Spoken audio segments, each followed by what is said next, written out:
வணக்கம். இப்போ நம்ம வந்து கர்ச்சீப் பார்க்க போகிறோம். கர்ச்சீப்பில் வந்து 10க்கு 10 கர்ச்சீப் எப்படி தைக்கிறதுன்ட்டு நான் ஆல்ரெடி சொல்லியிருந்தேன். 10க்கு 10, 12க்கு 12, 14க்கு 14 3 வகையான கர்ச்சீப் இருக்குது. நம்ம 10க்கு 10 பார்க்க போகிறோம். இப்போ எப்படி இன்ச்சி டேப்பில் வந்து மெஷர் எடுத்து நம்ம கட் பண்ணுறது அப்படிங்கிறத பார்ப்போம். துணி இருக்குது, நம்ம இதை சிங்கிளாக போட்டுக்கலாம். சிங்கிளாக போட்டு ஒரு ஓரமாக எடுத்துக்கலாம். ஓரம் எடுத்துகிட்டு கரெக்டாக நம்ம இன்ச்சி டேப்பில் வந்து 10 சத்தமாக பேசுகிறேன்.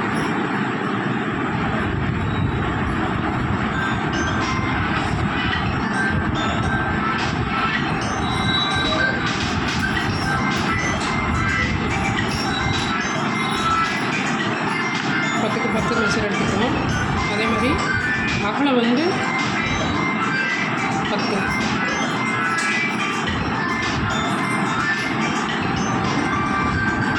எடுத்துக்கோங்க. ஸ்கேல் வச்சு நம்ம வந்து கோடு போட்டுக்கலாம்.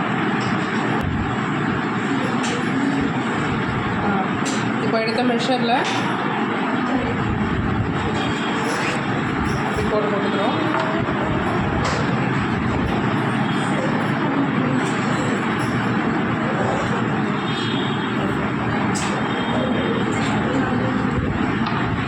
அழகான இது வந்து லைன் கிடச்சிருச்சு.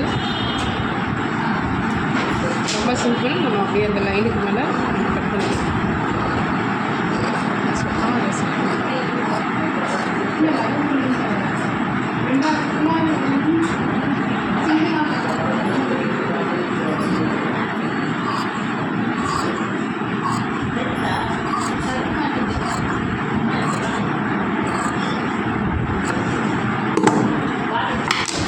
நம்ம மடித்து தைக்க போகிறோம்.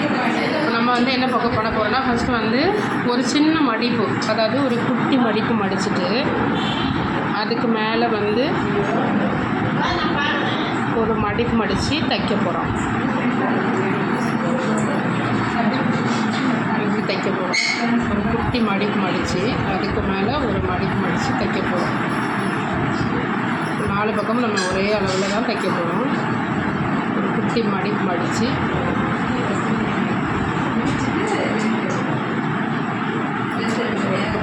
மடித்து தைக்க போகிறோம். இந்த இடத்துல அப்படி விட்டுட்டு அப்புறம் இந்த இடத்துக்கு வந்தோடனே இங்கே கடைசி வரைக்கும் தைச்சி விட்டுட்டு அங்கேருந்து மடக்கி அதே மாதிரியே தைக்க போகிறோம்.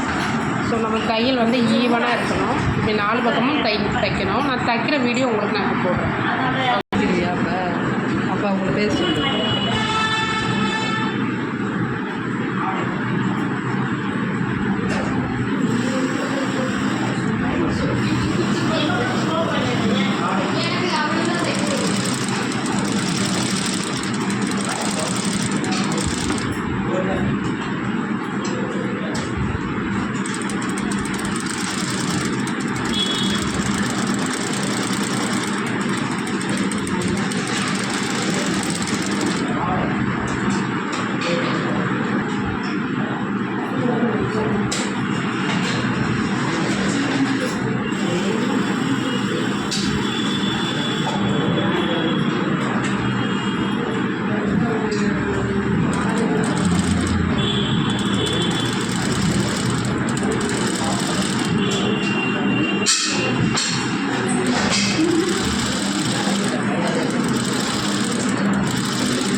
பாருங்கள், இப்போ லாஸ்ட் பக்கம் தைச்சி முடிக்க போகிறாங்க.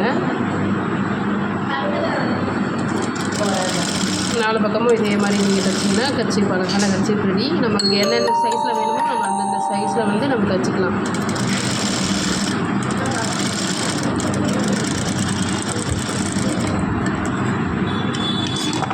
நாலு பக்கமும் கர்ச்சீப் தைச்சாச்சு. 4 பக்கமும் ஈவனாக ஒரே மாதிரியே வந்துருக்கு பாருங்கள். இதே மாதிரி நீங்கள் 4 பக்கமும் நல்லா அழகாக தைச்சி, அதாவது ஒரு மடிப்பு மடித்து இன்னொரு மடிப்பு மடித்து அழகாக தைச்சி எனக்கு வீடியோ போட்டு விடுங்க நீங்கள் தைக்கிறத. ஆனால் நீங்கள் தைச்சி முடிச்சதுக்கப்புறம் எனக்கு அனுப்பிச்சி விடுங்க அந்த கர்ச்சீப்பை. Okay, thank you.